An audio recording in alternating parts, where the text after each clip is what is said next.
Hey everybody, how are you today? Welcome to the Quench Life podcast, and today with me I have Susan. Hi Susan. Hi. Welcome. Thank you for coming on the show. How are you today? I'm excellent, thank you. Good, I'm glad to hear it. So why don't you start us with a little bit about your fitness journey, just kind of what you've done over the years and how you've landed up where you are today. Sure. I actually started working out a long time ago, probably, I want to say 15 or 16 years old. I started working out. I went to our local YMCA with my then boyfriend and his buddies. And what was that like? I don't even remember, really. It was crazy. It was fun. I mean, those guys were crazy and fun. Yeah. It was like a gang, you know. We would drink coffee and then go to the gym. Go to the gym. All right. I mean, we did a lot of other things too, but yeah. So then it was the 80s. So which then is a great decade in fitness. Yeah. Everybody wants to flash over that point where we're having a conversation about the 80s, and I'm like, well, can you really? I'd like to know more about your 80s fitness experience. So I did. Did you wear the spandex? Oh my gosh, I had all the outfits. I was thinking about it because I figured you might ask this question. And I had probably one for every day of the week, and like a leotard, and then I don't even know, like well, it yeah, was it like depends underwear on what you were wearing. outside. Yes. My leotard that matched. Yes. And then, or it was like just a full leotard over. Yep. And there the was prints a couple different ways you could go about it. Bad. Solid on the bottom, Yes. prints on top, Yeah. the big belt. Can't forget the chunky socks. I don't think I ever wore the big belt, but You the didn't wear the socks. belt? Definitely the The socks. thong panties over the thing. Oh my God. Do you have pictures? Because we might have to get pictures. No pictures. No. So you did 80s. Lots of step class. Yep. Lots. Lots of step. That's what I remember. Okay. Really. Yep. And then, it's on and off, kind of an ebb and a flow. But I've always been a member at a gym. Right. Always going. And my brain was always, okay, I've got to do that. Because a lot of it for me is mental health. Yeah. Yeah. Yeah. Now, Well, you were a teacher for 15 years. Kindergarten, right? Preschool. Yeah. Yeah. Which you do need a little outlet for that, I would assume. Yeah. My last year, I would get up at 4:45, work out, and then go teach school. And that couple of years was actually super fun working out because the custodian of the school did Beachbody in the music room. Oh, that's awesome. It was so fun. And Ray was so fun. He was just a funny guy, and he would harass people. He'd come in to work out. And then everything he said was kind of off color. Sure. And then my husband joined in. Okay. We had a lot of fun with Ray, so there was those. In between, I taught swimming at the Y when my son was young. And so I had a free Y membership. Worked out there a lot. Yeah. That's good. Nothing intense. Nothing intense. And then I got here. So I was in Colorado. I was here, then I was in Colorado, and then I came back, and you appeared here. Right. So why did you come back from Colorado? So, because that's a big leap. Yeah. Well, I said I would give them 7 years. We moved out there so my son could go to snowboard school. Snowboarding, yep. Really, it's ski and snowboard school, but I need to accentuate that snowboard part. He's a snowboarder. He's a snowboarder, yes. Yeah. So he graduated, and we came back, which was really hard because Did you grow up on, how did the I Cape grew up in Rhode Island. Okay. Right next to Newport, and the house that we live in here was my great aunt's. Okay. So I had been coming to that house my whole life. Okay. So that's the connection. I'm pretty attached to that house, weirdly. Well, if you summered there growing up, there's probably lots of memories. My grandmother lived there. Yeah. It's a good kind of old house. Yeah. Yeah. So, I left my 19-year-old out west. He moved to Utah, and we moved back here. Yes. It was a sad, sad Yes. day. Yes. I But warned you all left of him you because parents that are in the throes of it that it really is sad. it is totally sad. But I did leave him exciting things. He's Right. now a pro snowboarder. And just this month, the movie that he has the snowboard movie that he has a full part in came out. Ooh. Yes, very exciting. Like a documentary, or is it like what is it? I don't think they talk. Okay. I'm really ashamed to say I haven't watched a lot of snowboard movies. Yep. Dylan's watched a ton. Yeah. That's how you get super good. Exactly. Studying. Or one of the ways you get super. Yeah. Got to study the play notes, right? Any good player studies those plays. Right, and that's the thing. Like they go out and they do, they just stack footage. Okay. All winter long, at different venues. All right. You know, a lot of guys will go backcountry. A lot of guys do their jumps. Dylan's the street guy, so like they were up in Quebec when Canada was about to shut their border because of COVID. Okay. So they had to kind of make a beeline back. Haul booty back. Yeah. Mm-hmm. A lot of that, and that's why I like Salt Lake. It snows in the city, and they can snowboard right in the city. Yeah. All day long. Yeah. Well, that's exciting. Yeah, it's really exciting. It was, I want to say like 17 years in the making. You know, he started snowboarding very young. Was you into snowboarding, or he just you guys we were skiers, and it's kind of a funny story. We were skiers, and my husband was a really good skier when we would go to Mad River Glen in Vermont. Okay. And it's skier only there. And we put Dylan in daycare, and they would take him out and toddle around on skis and whatnot. And they tell you when you drop the kid off, okay, look over from the lift line once in a while, and if there's a red card on the door, look and see if there's your kid's name on it. And apparently, Dylan was not happy. They put a big red card out with his name on it. And they said it was right after they came in from skiing. Like he was just, I'm not skiing. And that was the only time he ever skied. And I literally have pictures of him on like the arms of the sofa in a snowboard stance, Ready to go. Yep. He's just a snowboarder. Born ready to snowboard. Yeah. That's hysterical. Yeah. And then my husband took him out once on the golf course in Osterville. I don't know what the name of it is. Don't tell anybody.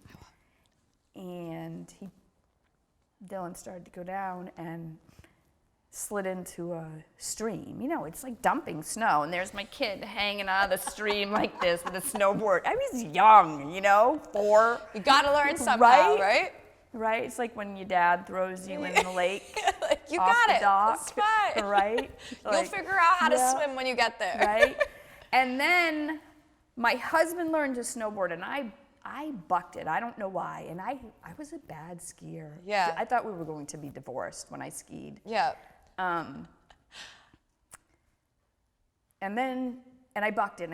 I think it just because I was like, oh, it looks so hard to learn. You slam your body on the ground. Yeah. Then Dylan had a camp at Wachusett, and I met this fabulous coach. And she turned it around for me, and we went out west. And now I can pretty much snowboard where you are badass. Where my husband can snowboard. I can't snowboard where Dylan snowboards. I can't eat. Dylan is strapped up and gone before I'm like up and aware of what's happening. Yep, it's crazy. And I haven't snowboarded with him in a while. Yeah.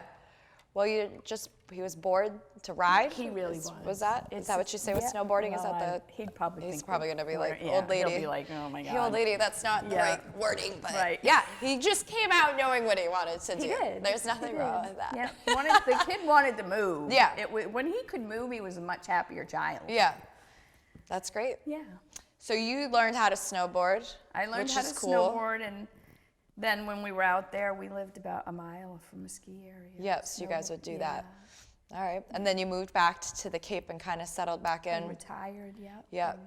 So you guys have been here. This is my second summer. Yeah. Yeah. And how was that? I love it. I love the Cape. Yeah. everything about it. Yeah. Have you settled back in after being gone? I settled back in immediately. Yeah, okay. It was so easy. It was almost seamless to me. I think I had been wishing for it for 7 years. Well, it may be nice not to be freezing your butt off all the time. Colorado's nice in the spring and summer, though. It's actually warmer out there in the winter Yeah. than it is here, where we were, because we were so high. It was 8,500 feet where we lived. So it was warm. I have a picture of myself. I worked my first year there. I worked at a school across the street from Vail Mountain. Okay.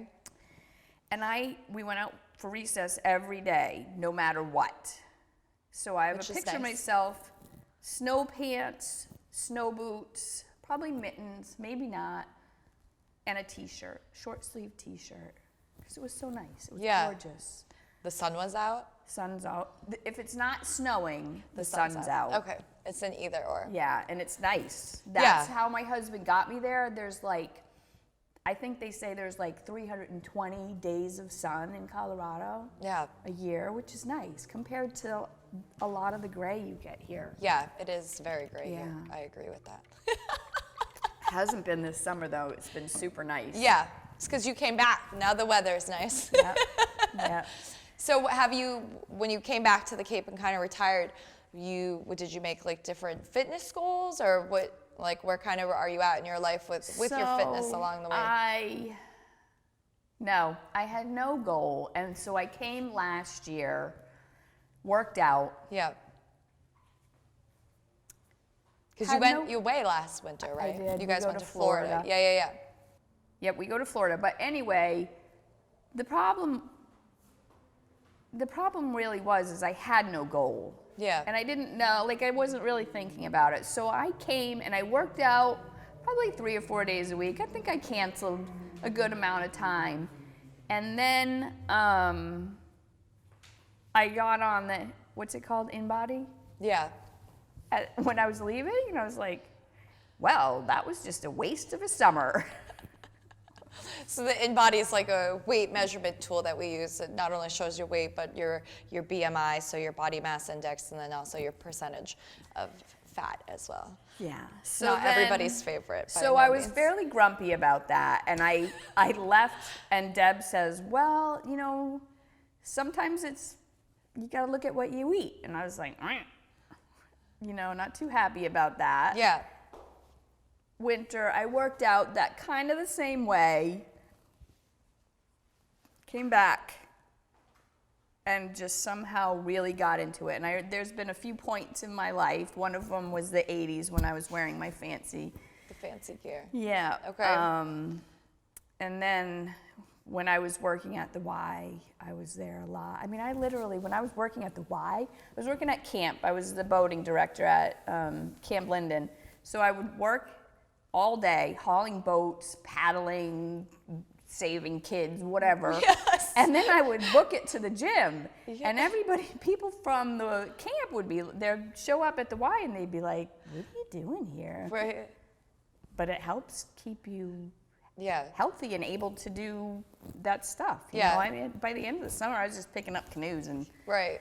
But it's also just a time and space for you to have your own head and your own brain, throwing stuff around at work 110%, but you just need a little energy. Without children. For yourself. And, yeah, Dylan was young. I think Dylan was 5 when I worked at Camp Linden.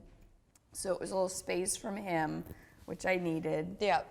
Not that I don't love him, but. We all love our kids. Yep. We all just need a break sometimes. There's nothing wrong with that. So, yeah. And so I feel like I've really gotten the groove this summer. Like, good. I'm making some gains. I have my stamina going. I don't even know what it's called, but it's just.